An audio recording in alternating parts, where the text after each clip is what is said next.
E é isso aí, senhoras e senhores. Vamos dar início a uma nova edição do Tribúcio Direito Podcast, o podcast de quem vive o direito tributário.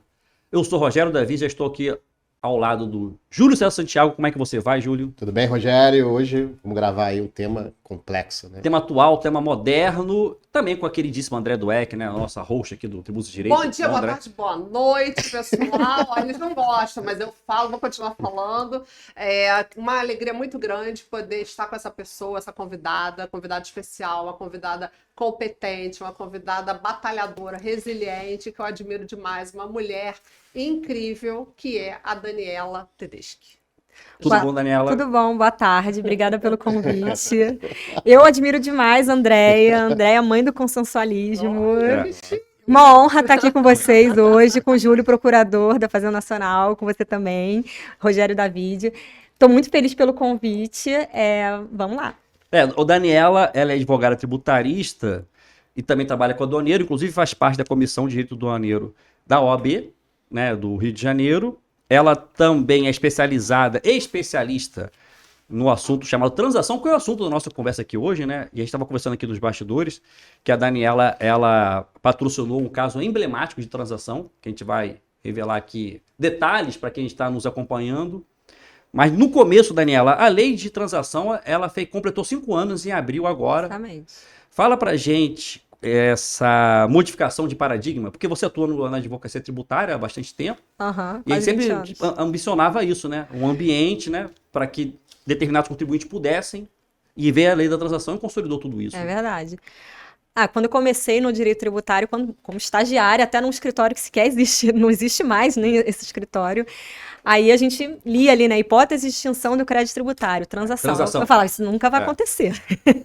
Isso nunca vai acontecer. A gente vai ter as hipóteses todas aqui, mas essa, ainda não tem a lei, e tal. Eu acho que quando veio a lei, né, de 2020, foi uma quebra de paradigma muito grande, né, a União, a PGFN poder transacionar, e agora a gente tem a Receita também podendo fazer isso, enfim, os dois órgãos trabalhando, somando forças, né, para uma mudança de mentalidade mesmo, né? Eu acho que assim, acho que o Brasil tá mudando uma mentalidade no geral, assim, não só no âmbito do tributário, mas até no âmbito do direito aduaneiro também, puxando um pouco a corda aqui para o direito aduaneiro, a gente tem agora o projeto de lei 4423, que também visa uma mudança de paradigma muito grande em termos de consensualismo, de tentar chegar num denominador comum, né, ou quase comum, esse projeto também é para transação? Não é, mas eu tô só citando porque eu acho que é uma quebra de paradigma num sistema como um todo. Não, mas a questão do consensualismo do âmbito aduaneiro já vem lá de trás com o OEA, que é o Operador Econômico Autorizado. E agora o OEA, ele vai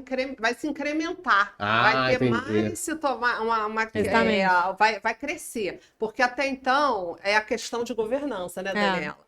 Mas eu queria te fazer uma pergunta. Já vai, André. Fazer uma pergunta para Daniela. Faz aí, André. É o seguinte, que na época, na 13988, lá em 2020, eu estava na Receita, na verdade, eu estava no CARF. E eu queria saber da Daniela como os advogados, né, e até para o Rogério também, viram essa mudança com a 13988. Vocês acordaram de manhã, leram o DAU. O que vocês sentiram ali? Que valia a pena, não valia a pena? O que você sentiu, Daniela?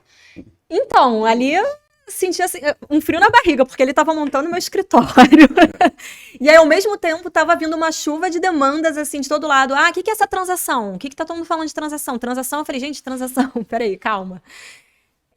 Eu acho que foi, sim, uma mudança muito grande da mentalidade da Procuradoria, da Receita, você poder celebrar uma transação, você poder negociar, você poder oferecer uma garantia, enfim, algo que cabe no bolso do contribuinte, né? Porque até então a gente só tinha basicamente litígio, né? Só tinha execução fiscal, aquela guerra das execuções fiscais, penhora online, e a gente não tinha um ambiente para conversar com a Procuradoria da União. Mas uma pergunta, quando você sabe que o seu cliente está certo na sua luta, mas ele fala assim, eu quero pagar, eu não quero mais lutar, qual é o conselho que o advogado dá naquela hora? Porque você sabe que aquilo ali você pode resultar, né, numa situação boa pro seu cliente, né? Mas ao mesmo tempo a transação resolve rápido, dá desconto. Então a pessoa abre mão de valer aquele direito por conta de um parcelamento mais convidativo? Como é que você enxerga essa dualidade em termos de consenso e contencioso? Então, eu acho que assim, quando já está em execução fiscal, às vezes vale mais a pena aderir a uma transação mesmo do que brigar numa execução fiscal. Primeiro porque na execução fiscal você vai ter que oferecer garantia, né, para entrar com embargo de execução. Ali você vai ficar, às vezes, com uma garantia presa, quando você poderia estar já entrando com uma transação que também exige, dependendo do valor, vai exigir garantia, dependendo da modalidade de transação. E você não tem o risco de penhora online, assim. Eu acho que, assim, eu acompanhei muitas tentativas de penhora online de clientes meus e, assim, às vezes torna um ambiente insuportável, assim, de você ter que montar uma equipe para monitorar todo dia pedido de penhora online e Mesmo com pedido de transação já formulado? porque a transação Só quando efetiva, por exemplo, né? na individual, que você faz o pedido e às vezes vai levar quase um ano para ela ser analisada, né, deferida, enfim, ela por si só não suspende a exigibilidade, então ficavam aquelas execuções fiscais ali soltas e a gente tendo que monitorar muito de perto para não ter penhora online, porque aí realmente é muito complicado reverter depois. E, assim, às vezes vale mais a pena a segurança de uma transação do que entrar nesse litígio com a PGFN, que você provavelmente vai ter que oferecer garantia, né? Se for uma execução fiscal. Não necessariamente, a não ser que seja uma matéria muito certa, não necessariamente você vai conseguir ter êxito nisso, né? Às vezes vai ter que constituir prova. Então, não é certo que a gente ganha, né, nos processos tributários, assim.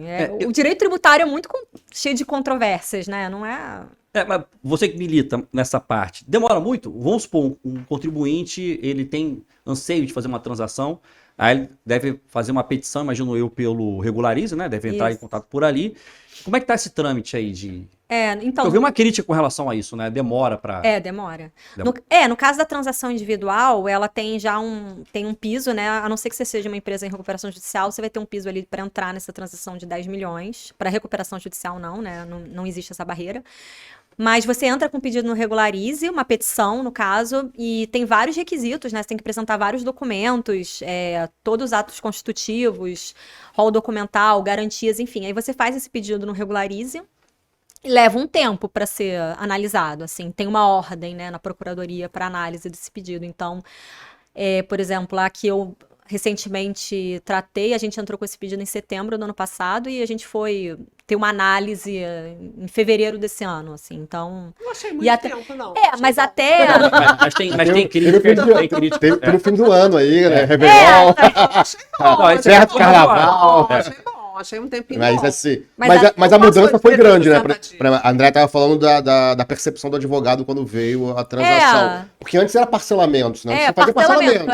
E aí qualquer um fazia. Agora você vê a transação que tem requisitos mais rígidos também. E utilização do prejuízo também. eu acho que a grande jogada da transação, principalmente a individual, você pode usar prejuízo fiscal e base de cálculo negativa. Agora tem uma limitação aí que saiu essa semana, aí uma portaria MF que fala, inclusive, que contador, né, tem que tem que ter ser assinada por habilitado contador. e tal. E aí essa coisa da 13988 de até 70%, isso me incomoda um pouco também. Como é que a gente consegue... você já teve algum caso que você teve um prejuízo menor do que os 70% e conseguiu reverter? Sim. Então, a gente, quando entrou com transação individual, no ano passado, a gente teve para esse cliente, a gente teve no início um deferimento de 40% do prejuízo, mas depois a gente conseguiu subir para 70%. Tem um recurso, tem uma segunda... É porque você você negocia mesmo com a procuradoria. Então, às vezes, você consegue aumentar a garantia, dar uma garantia mais forte, enfim, isso fica muito a critério da procuradoria, né? Mas eu acredito que é uma mudança tão grande de mentalidade, porque talvez vale mais a pena você receber aquilo, ainda que seja num valor menor, do que nunca receber. Porque dependendo de uma empresa de recuperação judicial, talvez você não receba mesmo aquele dinheiro, né? Porque a situação deles, muitas vezes, não tem como pagar, às vezes, um crédito tributário A empresa enorme, já quebrou né? no meio, quando você estava solicitando a transação? Não. Teve uma quebra? Não, ainda bem. Até porque isso é hipótese, eu acho, de rescisão da transação, salvo engano, quando Se entra na falir, falência. né? Se Exatamente. falir, Então, né? você tem que ficar muito atento, tem vários critérios, tem várias... Depois que você homologa a transação, você também tem que cumprir várias tratativas de apresentar nas execuções fiscais, enfim, a existência da transação, de ter cuidado com as garantias também, tratando isso nas execuções fiscais, avisando que você ofereceu aquelas garantias como como garantias da transação, você apresenta no Regularize, que você apresentou nas execuções fiscais para a Procuradoria internamente saber, né? Porque a Procuradoria são vários núcleozinhos, né? Então, assim, você homologa a transação com uma, mas depois você tem que avisar para outro setor, né, que você está com essa transação. Então, mas enfim, deu tudo certo. Acho que foi talvez a grande experiência, ou uma das grandes experiências da minha carreira foi essa transação individual, porque, como a gente estava falando, é algo muito diferente, é grande, né? Você consegue conversar com a Procuradoria, senta frente a frente, consegue talvez... Marca a hora, exatamente. Uma dúvida, Daniela. Aí você falou que, eu estou entendendo que a concessão de garantias, quanto melhor a garantia, mais conforto fica a PGFN para poder dar um desconto ali em cima da dívida que todo devedor busca e precisa. Porque às vezes o problema está nos encargos da mora, né? Que no Brasil estão muito pesados, 15% ao ano, não existe isso no planeta, em lugar nenhum. É muito difícil. Aí o que acontece? Mas tem aquela coisa do rating de crédito também. Isso. Quem está no rating A e B, por exemplo, se oferecer uma garantia, consegue negociar, ter uma barganha melhor ou não tem? Então, pelo que eu lembro da lei da transação, no rating A e B você não consegue ter desconto. Isso aqui é o tiro no pé. Mas por quê, cara? Faz sentido. Faz sentido mais ou menos. Não, mulher, só que o cara tá no rei. Faz sentido. Isso, outra vez. Não, ele tá ferrado. O cara tá na RJ, tá devendo a todo mundo, ele tem o rating D, mas no RJ consegue a transação. Não, se ele tá com o rating D ou C, ele vai conseguir mais desconto. Sim, ele tá quase, ele tá ali perigando. Mas o cara que tá no A e B, ele tá bem. Ele estaria saudável. Não, só que é uma crise momentânea. Isso que o Júlio falou é a visão do tecnocrata, né? Ele tá errado. O cara tem o rating bom, por que vai ter desconto? Mas a vida não é assim. Aí não concorda com isso. Não, o gestor faleceu. Acho que mas aí é diferente, mas é por isso a negociação. Você vai sentar na mesa e vai falar, olha, o gestor faleceu, a gente vai falir. A gente tá com fluxo de caixa. Mas aquilo que minha preocupação é essa, mas não cara, eles investigam o histórico, eles investigam o histórico. Não, existem as hipóteses da lei. Tá na lei lá, o histórico da empresa, o histórico de pagamento. Mas na Capag não pega isso. Tudo isso é visualizado. Não, se ela bota um rate A e B, você pode chegar lá e discutir, fazer a revisão do rate A e B. Pode fazer a revisão do Capag. Tá dentro da então não é assim como você tá falando, tá A e B, eu tô bem e vou ter que pagar. Peraí, mas se você tá bem, paga os tributos, pô. Lógico. A lógica é essa. O Capag é isso. É capacidade contributiva. Mas a pessoa não está bem naquele momento. Não, mas aí isso vai ser discutido. É essa negociação. Olha, não estou bem, o cara faleceu, o gestor principal faleceu, a gente está perdendo fluxo de caixa. Mas livre concorrência, por exemplo. Vamos supor que você tem uma empresa que teve as mesmas condições e você está numa situação hoje que você precisa desses parcelamentos, você está com milhões de processos de contencioso e você quer fazer uma transação. Você teve um concorrente seu que conseguiu isso. Você não tem esse direito por conta da... Não tem dois pesos, duas medidas. Se o cara conseguiu isso, tem que saber por quê. Não, na lei da transação já tem as hipóteses que você vai ter classificação automática, né, para C e D, que seria tipo recuperação judicial, falência, enfim. Todas essas hipóteses que eu acho que a Procuradoria meio que presume que você provavelmente não vai receber isso via execução fiscal, eles já classificam automaticamente o seu crédito como C ou D. Recuperação judicial ou é D, com certeza. Assim, você vai para a classificação automática, então você já, estando no D, você já tem desconto e prejuízo. A grande questão do prejuízo é que foi o que a Andrea falou, né? Aquela até 70%. Classificação D, você já tem o desconto eles fazem um cálculo, nunca chega a 70% certinho, né? Mas chega ali a uns 65%, 63%. Mas eu acho que a grande sacada da transação individual é você poder usar prejuízo fiscal, porque é um método de pagamento, né? Ali não é desconto, incide no principal, né? Assim, você não pode ter redução de principal, né? Com os descontos, você só pode ter redução de multa, de encargos, enfim. O principal fica ali bonitinho. Agora, quando você paga com prejuízo fiscal, você aniquila o próprio principal, né? Que eu acho que a grande...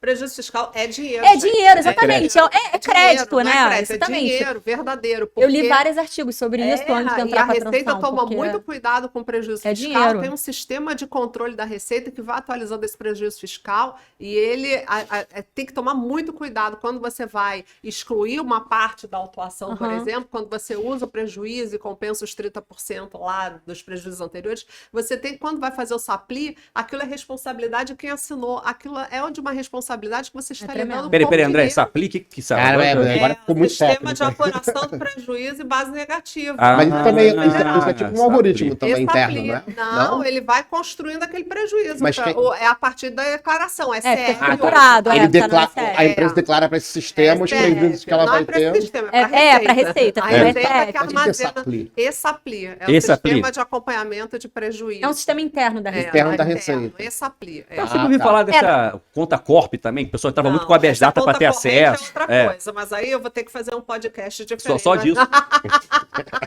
Ela é a nossa convidada aqui. Eu acho... A gente tá assustando, né? O que eu vim fazer aqui no podcast? Faz igual a André fez da última vez. Dá um joinha aí. Curte esse canal aqui, pelo amor de Deus. Se inscreva no YouTube. Eu acho que a grande questão mesmo da transação é você pagar o principal com o prejuízo. Isso daí... Porque assim, você aniquila o principal que antes você não estava tendo desconto, né? E aí reduz demais. E aí tem um percentual desse prejuízo que pode ser usado, é isso? Até 70%. Até 70% do prejuízo fiscal. Porque eu lembro que tinha trava, né? Para usar prejuízo fiscal. Não, mas essa trava não é em transação. Essa trava é 30% para apuração normal. Para recuperação judicial ou para qualquer empresa? Não. Na transação é 70%. A lei diz, o legislador falou. Até 70%. Até 70%. Eu pode ser 10%. Pode ser 30%. Você acha que depende dele? Acho que depende. Acho que depende do advogado. Não sei, eu não atuo nessa área. Objetivo, até pode ser eu falo muito nisso, acho que depende do poder de negociação do advogado também. Tem que valorizar o advogado. Eu acho. É fundamental o advogado nesse momento. Acho os argumentos é que vão levar com o convencimento. Porque não precisa, né, Daniela, para nossa audiência aqui, não precisa ter justo postulante para poder abrir uma negociação. Não. Você o pode. próprio empresário, o contador, pode fazer. Só mas não é atividade privativa da advocacia. Você tá lá há 30 anos fazendo isso, trabalhando com tributários, 20 anos, assim, sei lá. É recomendável. A minha vida é trabalhar com tributário. Nem no DRJ, não precisa, não precisa mais eu acho. Vai botar o empresário para sustentar lá no DRJ. Eu já tive um caso na DRJR de uma senhora, de pessoa que ela foi lá falar, mandou um vídeo gravado bonitinho, falou certinho. Ela leu o roteiro, né? Alguém escreveu para ela. Ela falou direitinho, falou da questão da doença dela. Eu vi esse vídeo, me comoveu, porque justamente o objetivo da Receita aí também tá no auto de infração. Não julgava, era coordenadora na época. Quando eu julgava, eu já vi isso, eu nunca julguei pessoa física. Tá? Se eu fosse jogador de pessoa física, eu ia viver num dilema danado. Então, eu preferia não julgar pessoa física. Acho que foi até uma escolha minha quando trabalhei com tributário empresarial. Porque, eu acho muito mais. Você se apega nos clientes? Como é que você. Me apego. Acho que assim, eu tenho uma filha só. Mas eu trato meus clientes como segundo, terceiro, quarto filho. Assim, acabam virando todos filhos, até porque a gente desenvolve, tem que ter um cuidado muito grande com o que a gente está fazendo, uma responsabilidade muito grande. Com certeza, além da transação, você tem um projeto muito bacana, que é esse grupo, né, de direito aduaneiro, direito marítimo. Eu queria que você falasse um pouquinho de como é que você teve essa ideia, de onde saiu, de onde surgiu isso, como você está construindo essa... É um grupo de debates, é isso? É um grupo de estudos, na verdade. É um grupo de WhatsApp. Assim, que hoje em dia grupo de estudo é grupo de WhatsApp. Na verdade, a gente tem um grupo WhatsApp.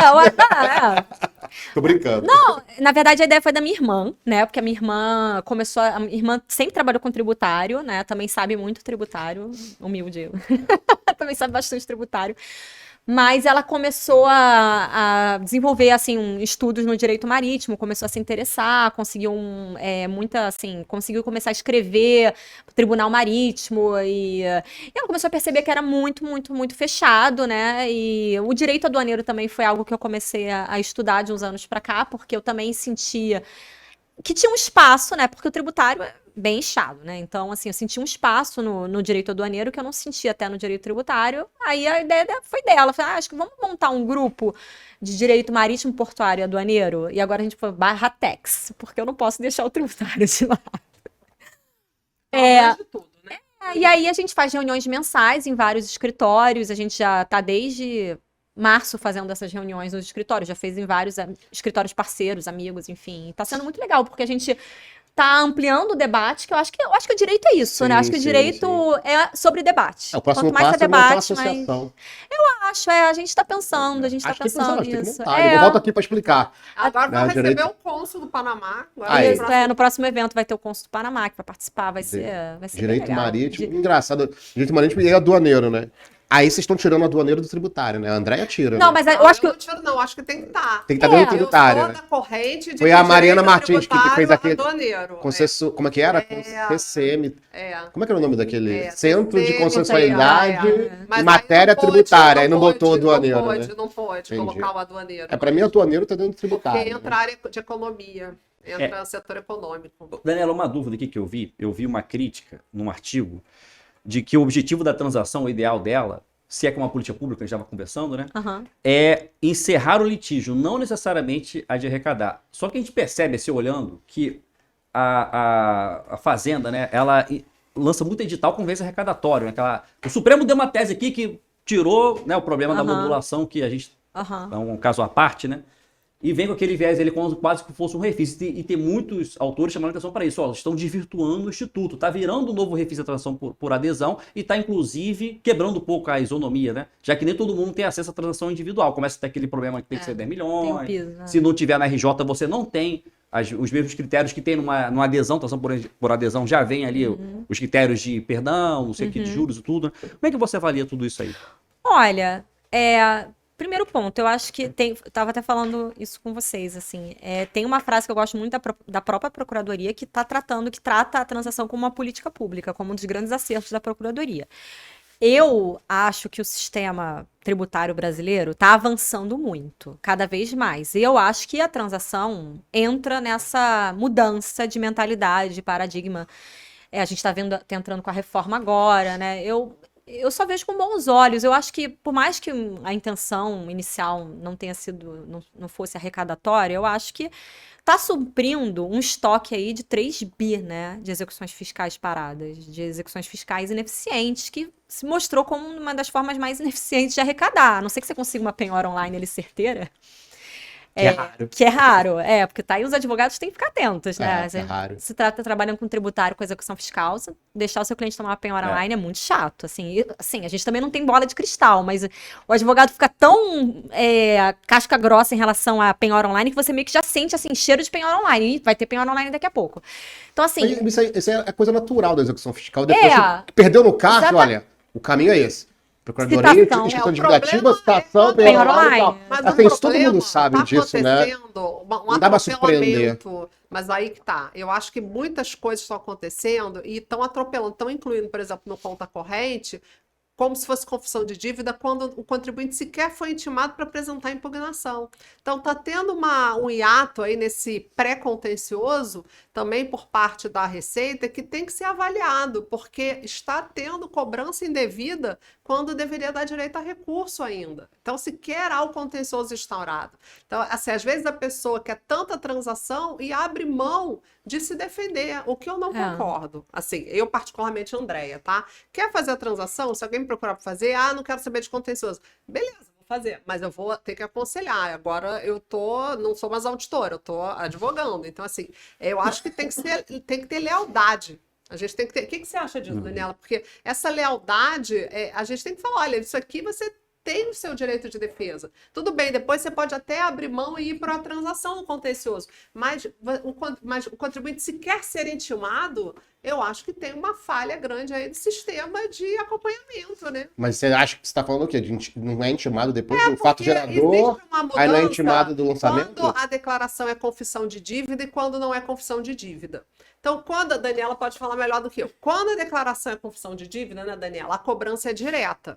Aí, beleza, você não tem direito a recurso. Só que quando a declaração não é confissão de dívida, você cai numa malha. Concorda? E essa malha, ela deve ter um lançamento. Ela precisa de um lançamento quando não é confissão de dívida. E aí o contribuinte, ele tem à disposição um contencioso. Então, como, por exemplo, você enxerga, no caso da inteligência artificial, apresentar essa opção? Olha, você tem direito ao contencioso, mas você tem direito também à transação aqui, você tem esses descontos. Você acha que a inteligência artificial interferindo nesse procedimento prévio à transação, você acha que é interessante o uso da inteligência artificial desse processo de transação? Mas aí por quem? Quem vai usar a inteligência artificial? A Receita? PFN, para ela separar aqui a declaração é isso? A Receita pode usar no contencioso e a PFN pode usar na execução. A ideia é que o contribuinte ele saiba os caminhos que ele tem que tomar. Porque muitas vezes o advogado ele tem os caminhos, mas às vezes ele não tem o entretanto. Ele tem o finalmente, mas ele já pega o carro andando e tem que trocar o pneu. Às vezes o contribuinte ele só aparece no final. Concorda, né? Você teve essa experiência? Às vezes só aparece depois que tomou o pior online. Não, é a maior parte, porque... Mas esse era um problema desse mundo novo, que é um mundo antigo, né? Que a fazenda e o contribuinte só conversavam quando o ato estava pronto e já tinha um problema. Exatamente. Agora você tem a opção de conversar antes, inclusive antes da intimação, porque se tem uma transação na PGFN, o contribuinte quer que os débitos dele da Receita vão lá para a inscrição divulgativa para ele poder transacionar melhor. Isso está acontecendo também. Tem os contribuintes querendo que, olha, manda tudo para a Fazenda porque eu quero já fazer a transação. Não quero esperar isso aí, não quero diálogo, não quero contencioso e tal. A inteligência artificial poderia engrenar bem aí. Eu acho que pode ajudar. Eu acho assim, acabar com as empresas. Eu entendi a sua dúvida. Eu acho que assim, quando você tem lá aquelas hipóteses, por exemplo, às vezes você tem um processo que julgou no CARF um tempão e você perde, né, digamos. Realmente, você vai ter uma execução fiscal em algum momento, a não ser que você consiga uma liminar em anulatória. De qualquer forma, você vai ter essa execução fiscal, mas a não ser que você antecipe isso via anulatória. Digamos que você não antecipe isso, você vai esperar a execução fiscal. É uma situação complicada, porque você vai ter que garantir essa execução, né? Não tem jeito. E às vezes o valor é enorme, né? Desses processos gigantescos que julgam no CARF, né? Fica uma situação, você vai passar o cenário para o cliente, vai falar como é que está a jurisprudência dos tribunais, dos TRFs, enfim. Às vezes você ainda não tem entendimento sobre isso. Fica muito a critério. Você oferece, assim, quando você é advogado, você monta, assim, às vezes faz aquele e-mail com várias possibilidades. Você pode fazer isso, você pode fazer aquilo. Eu concordo que, por exemplo, a maior parte, acho que dessas execuções fiscais vem com DCTF, declarado e não paga, né? Declarou, não pagou, exexeção fiscal. Então, aí você não tem o que fazer. Aí você não tem o que fazer. Aí é confissão de dívida, Agora, quando não pode botar no conta corrente. Quando não é confissão de dívida. No conta corrente. Incluir o débito no conta corrente da Receita e já mandar para a procuradoria. Você tem que ter um prévio processo administrativo, né? Você tem que ter um prévio processo administrativo. Mas não notifica Não, notifica. Acho que notifica. Notifica. O negócio é que às vezes o contribuinte nem vê, né? Porque fica naquela caixinha lá do Regularize e nem... Por exemplo, já aconteceu muito comigo quando tem execução fiscal e aí é redirecionamento da execução fiscal para outra pessoa, tem pessoa jurídica, mas eles colocam os sócios, enfim, pessoas físicas. Às vezes vai aquele redirecionamento lá no caixinha do Regularize e aí você tem a impugnação para apresentar, você tem até recurso, né? Você tem várias... Mas nem sempre eles vêm, né? Tem que ter alguém sempre olhando aquilo, porque quando você tem muita dívida, aí... chuva de problema, né? Chuva de problema, né? Então, assim, eles tentam redirecionar para sócio, para... Enfim, e às vezes você não pega essas informações todas. E aí, às vezes, a execução fiscal tá lá com um bando de corresponsáveis, né? Enfim, eu acho que você tem as alternativas, né? Até para poder tratar isso administrativamente, mas nem sempre o contribuinte dá conta de tanto problema, né? Eu acho que a reforma tributária talvez venha para melhorar isso tudo, eu espero. Mas... Me tira uma dúvida. Vamos supor que você tem a transação, ela é do débito, né? E você falou muito bem dos responsáveis. Então, entra tudo na transação, inclusive a responsabilidade, porque você pode até estar no contencioso discutindo se você é responsável ou não por aquele crédito tributário. Mas a partir do momento que você entende que você deva fazer como contribuinte uma transação, aquela discussão de responsabilidade, ela cai por terra? Cai aquela discussão. Cai. Tudo. Você abre mão das discussões. Você abre mão de qualquer discussão, mesmo que não tenha a ver com débito. Sim, quando você transaciona, você abre mão da discussão. Assim, porque foi o que o Rogério falou, que a ideia é encerrar o litígio. Exatamente. Sim, você não vai ter mais litígio naquele fato ali, naqueles fatos que você está transacionando. O alto nulo de uma responsabilidade solidária. Se você está discutindo isso na justiça, você tem que discutir a ação. A transação é do débito, entendeu a minha pergunta? Mas tem um fato gerador que tem um fato gerador, mas você vai tipo confessar que você fez aquele fato. Eu adquiri aquela renda, eu enviei aquele... entendeu? Ele não é... Vamos supor que ele queira se defender que ele não é responsável por aquela empresa. Então, por que ele está transacionando? Não, porque a transação é da empresa, o responsável pode ser uma pessoa física, por exemplo, o sócio. Tá, mas ainda não Mas entrou isso exclui a transação, Mas né? Tem ainda essa não possibilidade? teve essa discussão ainda. Não, Acho que nas grandes teses é que tem isso. Na isso, dívida ativa, acho que não tem isso, não. responsabilidade. A responsabilidade. Não, quando é uma você questão. transaciona, você depois tem que peticionar em todas as execuções abrindo mão da discussão. E aí, automaticamente, você vai abrir mão de discussão de responsabilidade. Se já foi redirecionado na execução fiscal, Com você tá abrindo mão certeza, daquele você tá abrindo mão rebate. de tudo. Você tá abrindo mão Aí de não tudo. tem como, assim. Não pode deixar de pagar a transação depois, né? Porque É. depois volta tudo. Senão Mas, vira... mas olha só, Daniela, a transação, eu posso pincelar aquela CDA que eu quero ou não? Quando é em transação, tem que pegar todo o passivo lá constituído. Não. Salvo engano, na transação individual que você inclui tudo que está no conta corrente, agora eu tô até nessa dúvida, mas assim, por exemplo, a adesão, você pode escolher débitos que você entende que tem que transacionar e outros não. Normalmente, assim, se você tem vários débitos que estão numa mesma execução fiscal, você não é recomendável, né, você escolher uma CDA ou outra e deixar as outras CDAs sem transacionar, sendo que você tem uma execução fiscal englobando tudo aquilo, né? Então, assim, porque você não vai suspender essa execução integralmente. Não tem como.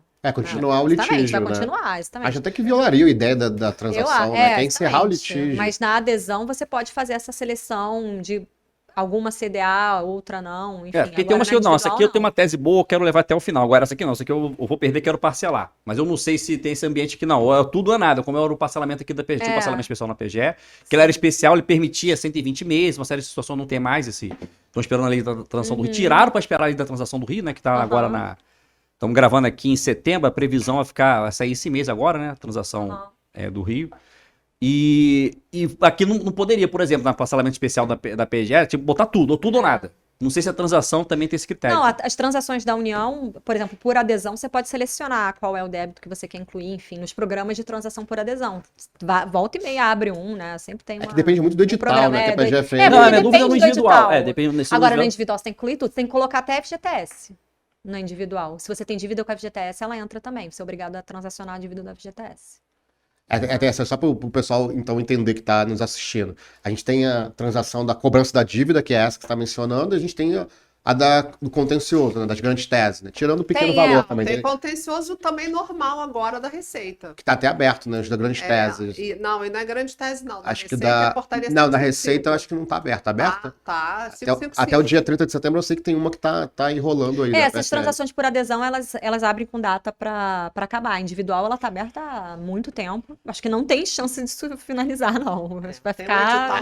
A de adesão? Não, a individual, ela não tem data para... Ah, tá. Ela é a de eterno.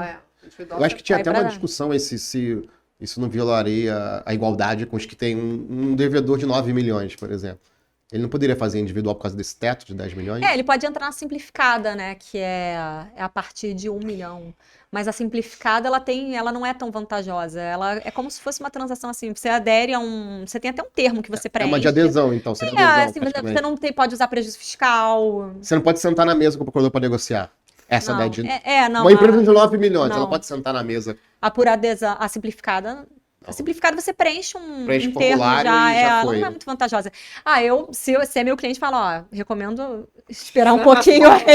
Daqui a pouco, devendo mais, daqui a pouco você vai poder. Dá uns 6 meses aí, em breve, até porque essa multa, juros aí vão subir tanto que daqui a pouco você tá apto. Espera aí um pouquinho. Acaba sendo uma falha, né, então, do sistema, né? Eu acho que essa estratégia, tipo, vamos ficar devendo 10 milhões que a gente negocia com o procurador e baixa para 50%, sei lá. Eu acho que é até uma forma de selecionar os contribuintes, porque essas transações individuais se tornaram, assim, a grande...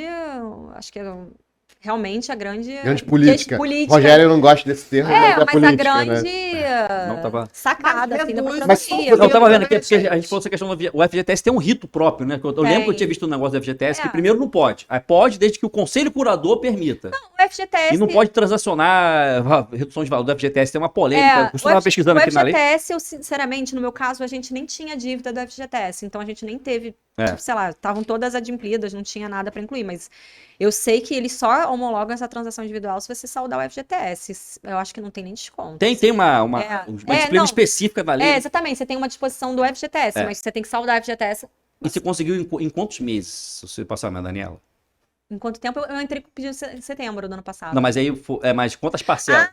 Não, então, nesse caso, a gente conseguiu em 60 parcelas. 60 a gente não foi o máximo. Porque mas tem mais. Prejuízo você conseguiu. Prejuízo eu consegui. Mas tem mais parcelas do que 60, não tem? Pode até Tem quanto? 120. 120? Dependendo de sendo uma sociedade pública, enfim, né, acho que vai até 145 parcelas, mas no caso da recuperação judicial foi 120. Mas me conta uma coisa aqui, de dúvida mesmo. Como é que é? Senta na mesa com o procurador e aí, como é que é o diálogo ali? Então... A cafezinho, e aí, no Rio de Janeiro, como é que tá o tempo? O Flamengo perdeu, não sei o que ganhou. Chora. Como é que faz? Fica chorando ali. Não, assim, você faz o pedido, né? E aí... No pedido você já diz o que você quer eu tudo. já pedi tudo que eu podia tipo pedir. Uma petição? Eu fiz uma petição. Faz uma petição dizendo, olha, eu quero transacionar por isso, por aquilo. Fiz uma petição, 20 tenho páginas. essas dívidas aqui, tenho esses prejuízos. Isso, apresentei todo o rol das dívidas, todas as dívidas, uma por uma, de todas as empresas.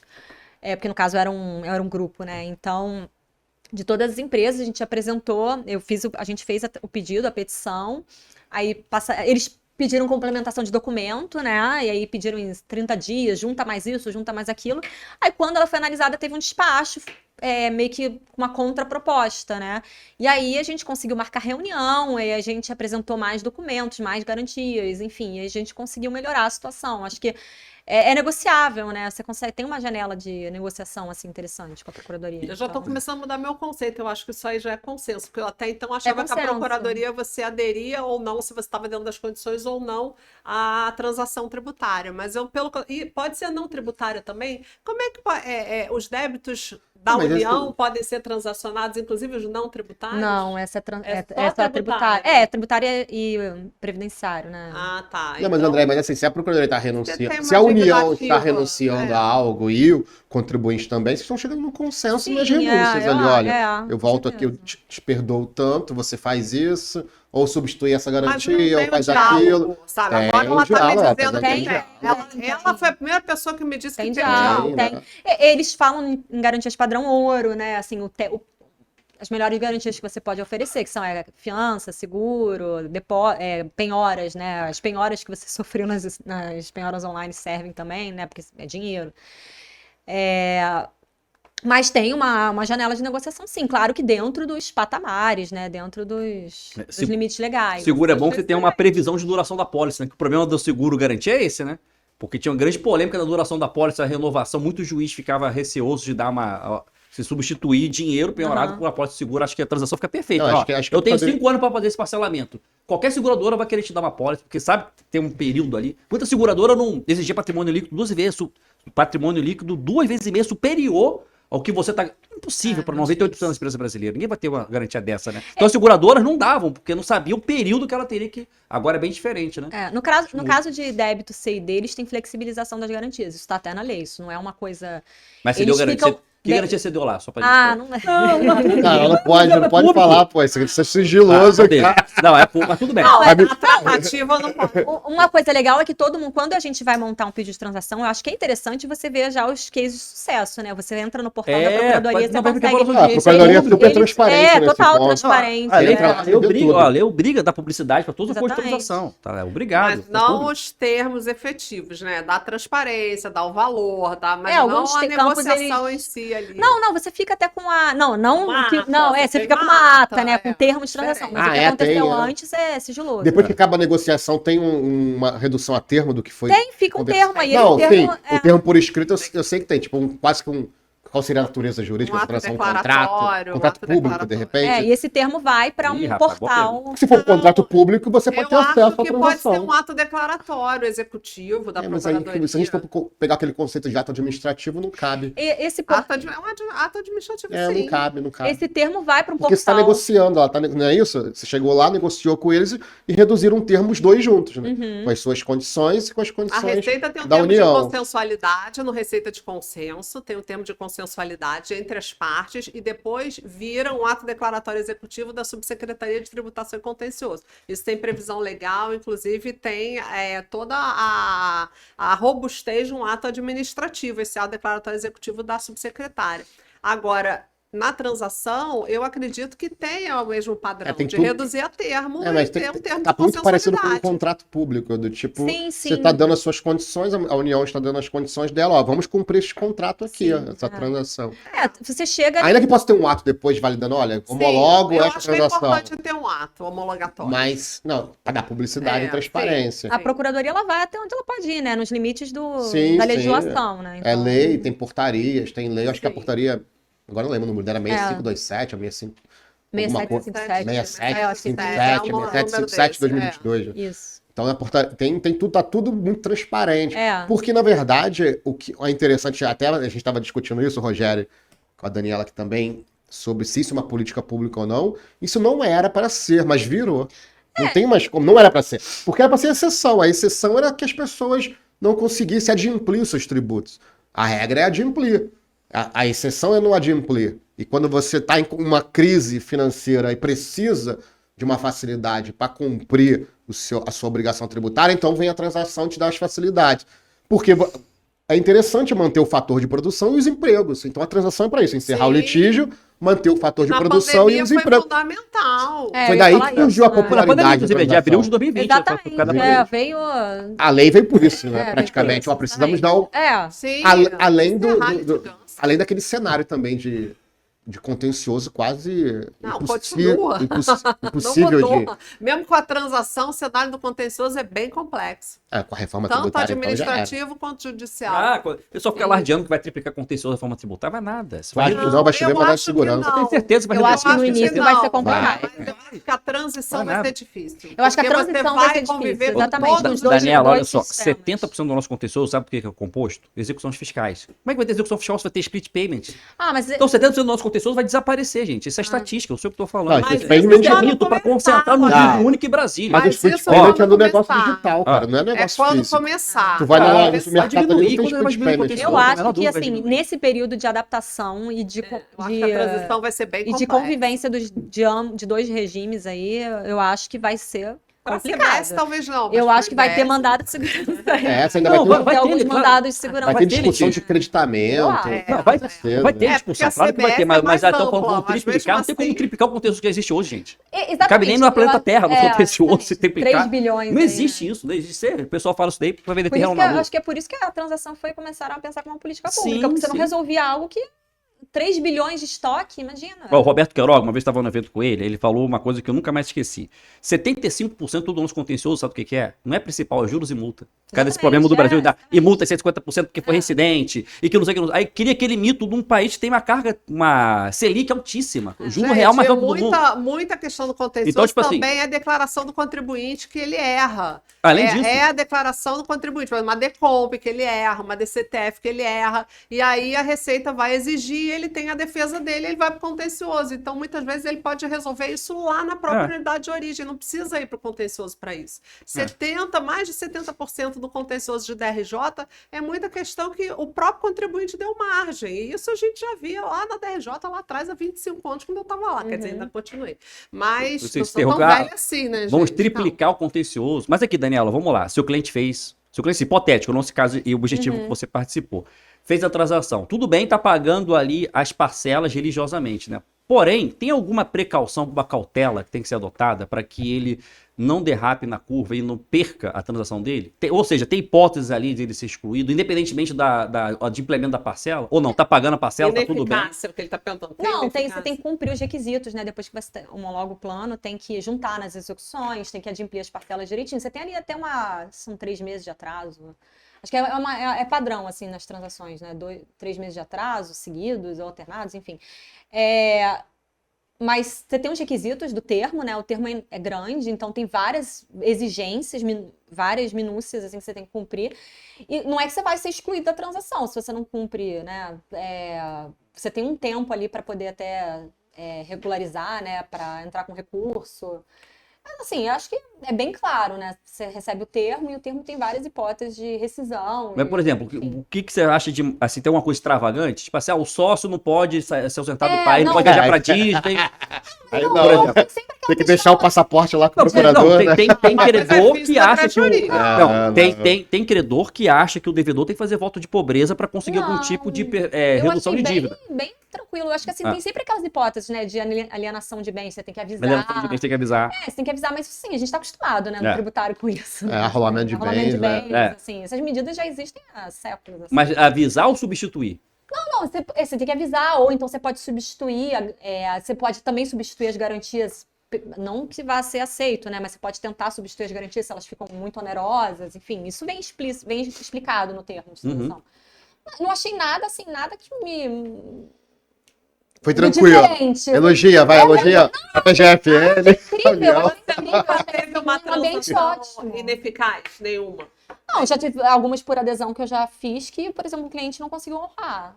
Assim, você homologa, faz a transação, não por individual, mas a transação por adesão, já celebrei várias e não pagou, e aí foi excluído. E essa questão da carência? A carência na transação, que você tem que esperar 2 anos, se você tem um parcelamento rescindido, o judiciário já está ajustando isso, né? Mas a portaria continua, né? Então, para a PFN, que é vinculada à portaria, né? No caso, continue. Para a Receita também. Então, tem que esperar 2 anos. Mas aí também, se você quiser atrapalhar isso, acaba com a política, né? Porque você entra, sai, entra, sai, a hora que você quiser. O judiciário, ele motiva dizendo que isso está numa portaria, que não está na lei.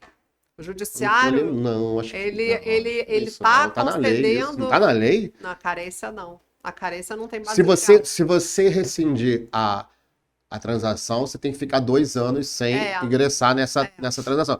Mas eu acho que a lei permite isso. Salvo engano, creio que não é a lei de não, mas acho que a lei permite isso. Teve um caso a lei permite isso. Os contribuintes entraram com mandado de segurança, mas... O judiciário derrubou, e ele está derrubando. O judiciário tem certeza? Acho que não, acho que a gente está ganhando isso aí. Tenho quase certeza. Só se reverter. Acho que a gente reverteu isso aí. Mas é porque senão você acaba com a política. Imagina, você vai na transação. O que acontece? Qual o problema da transação e da criação do devedor quanto mais? Era justamente usar o parcelamento antes da transação como forma de planejamento tributário. Olha, eu não pago o tributo, não pago, chegou ao parcelamento, entra no parcelamento. Aí fica um pouquinho ali, acalma as coisas, deixo de pagar, sou excluído. E essa burocracia leva 3, 4 anos, às vezes. Então, dá tempo do cara sair e entrar num outro parcelamento. Então, para evitar esse planejamento tributário com a transação também, começou a se criar a figura do devedor quanto mais. Inclusive, isso, o STF, não sei se vocês lembram do caso de 2007, mais ou menos, de uma grande empresa de cigarros que teve o regime fiscal especial derrubado pelo STF, confirmado. 3988. Tá na 13. Mas deixa eu ver porque o judiciário E entendeu. o STF, na ocasião, disse exatamente isso. Porque essa indústria de cigarros ia para as mídias e tudo mais, dizer que não paga mesmo o tributo. Tinha essas informações. Então o STF tá lá no voto de Joaquim Barbosa dizendo isso, olha, um devedor quanto mais. Então você começou a se criar essa contumácia de um devedor que usa o não pagamento como forma de... O magistrado entendeu... De postergar o pagamento do tributo. Então se a gente permitir que a transação... A pessoa entra e sai a hora que ela quiser, vai virar a mesma coisa. Vai acabar, e vai prejudicar, tipo... Já deixa a defesa preparada. Clientes que querem fazer o negócio certo, né? Já deixa a defesa preparada, porque no TRF5 aqui e em vários outros, os magistrados estão entendendo que não há respaldo legal suficiente por tratar-se de norma infralegal que cria vedação de direito. Mas está na lei, não está na portaria. Complementar. Mas aí você já estendeu... Conforme exigido no 146. Aí voltou o direito tributário formalista, a linha B da Constituição Federal. Então, prepara sua defesa aí, Júlio. Não, mas não tem, isso aí não tem como, não. Isso. Não, mas assim, é muito lógico você dizer... O CTN fala de transação, que tem que ter uma lei específica de transação. A lei é criada, a lei 13988, que é uma grande política pública. Agora querem falar, não, mas peraí, tem que ser lei complementar. Peraí, né? Isso é muito assim, formalismo, dizer, agora tem que ser lei complementar. Não, eu não discordo, não, mas eu acho que esperar acabou com a política. Ô, Júlio, esperar 2 anos é um estalo, sinceramente, com o contencioso do jeito que tá. Não, a maioria, entra com de segurança, já passou os 2 anos. Agora pode entrar. Eu acho Perdeu o objeto. Assim, esse tempo deveria ser 5 anos, não é mesmo? Eu acho que a transação é um caminho sem volta, assim. Eu acho que não só pela União, aqui na Procuradoria do município a gente já tem. Eu também já celebrei uma, foi uma experiência muito boa, porque eu acho que, assim, você sempre tem hipóteses legais, até onde a Procuradoria pode ir, até onde o contribuinte também pode chegar, enfim, você sabe ali até onde você vai, né? Não tem como você ir além daquilo que está na lei. Mas o fato de você poder sentar e explicar o que está acontecendo, olha, esse ponto aqui é muito sensível, infelizmente essa garantia eu não consigo, mas essa eu consigo, tem como ir, tem como não ir, enfim. Eu acho que isso é a mudança de mentalidade e a forma que você consegue conversar com a Procuradoria, porque antes isso não existia. Você não conseguia conversar, antes era briga, execução fiscal, assim, né? Enfim. E eu acho que, assim, é um caminho sem volta, a Procuradoria do município já tem, foi uma experiência muito boa também, eu consegui celebrar uma. E vai ter a do Estado, né? Acho que já tem autorização do Confaz. Acho que o convênio com o Confaz está com o PL. Acho que o pessoal estava esperando essa, né? Exatamente, ela está super aguardada, assim, já está todo mundo falando sobre ela. Então, eu acho que é muito diferente de um parcelamento ou de um refis, assim, ou então até por transação por adesão, que você adere ali às hipóteses que já existem. Eu acho que a transação que você consegue ter um âmbito de conversa, de negociação, ela realmente seria um consensualismo mesmo. Eu acho que de você... Tá revendo o meu conceito de eu acho, da porque eu acho que transação, assim... porque realmente se senta para conversar, se tem diálogo, eu achei que bastava olhar o que estava no edital, e se você está ali aderindo àquela situação, você entra ou não entra. Não, existem as transações por editais, e que seria por adesão, que você adere...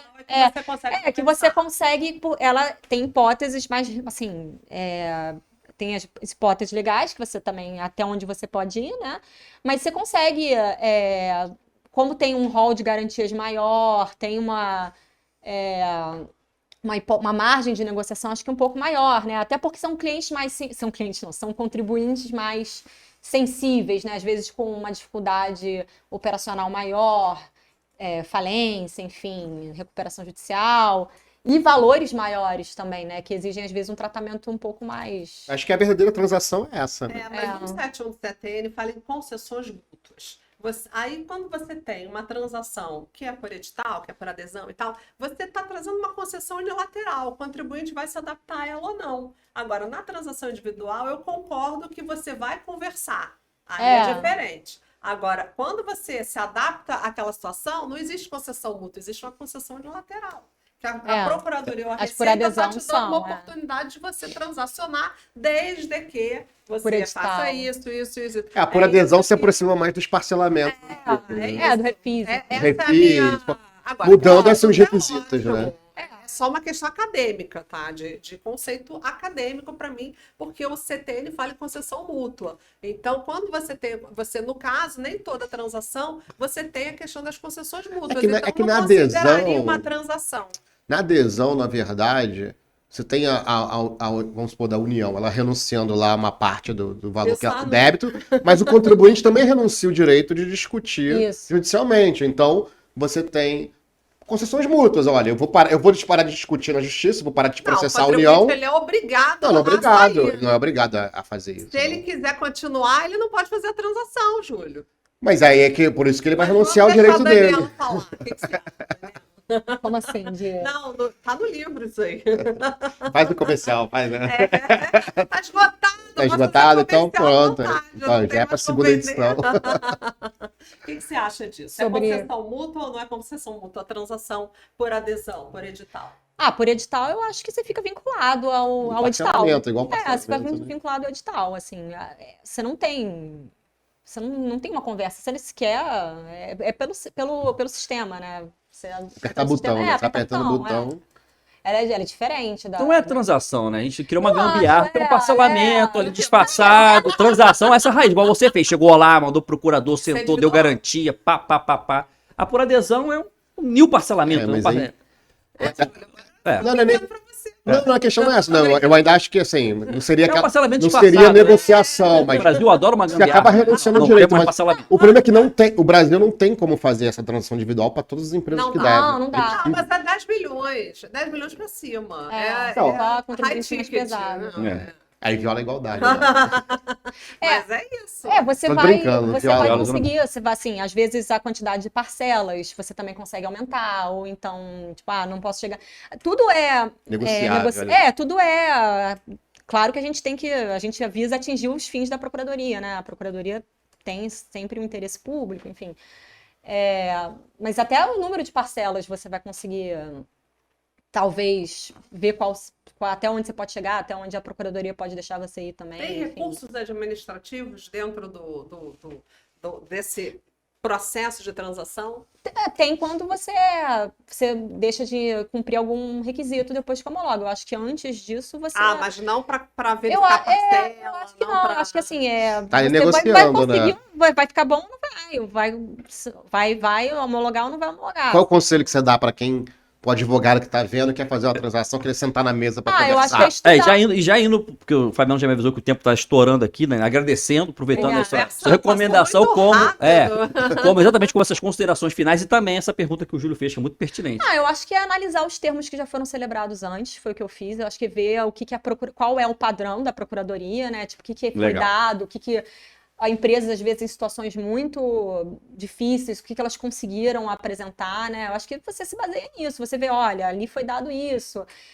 Quantas parcelas essas empresas conseguiram chegar, o prejuízo que elas conseguiram atingir também. E eu acho que com isso você monta um plano ali do que é um padrão, assim, da Procuradoria. Criando um histórico ali. Eu acho que porque é público. Então, assim, como eles dão esse recurso de estudo, acho que você tem que pegar isso tudo. Eu analisei umas 30 antes de formular o meu pedido, né? Eu acho que é importante todo mundo, advogado, antes entender, assim, porque eu acho que como nem todo mundo vai fazer isso, né? Porque o valor é alto, né? As questões são mais complexas. Claro. Então, assim, nem todo mundo... Então, se você tem a oportunidade de conseguir chegar nesse tipo de transação, acho que é analisar as anteriores que foram feitas, né? Tá desde 2020 aí, 2021, enfim.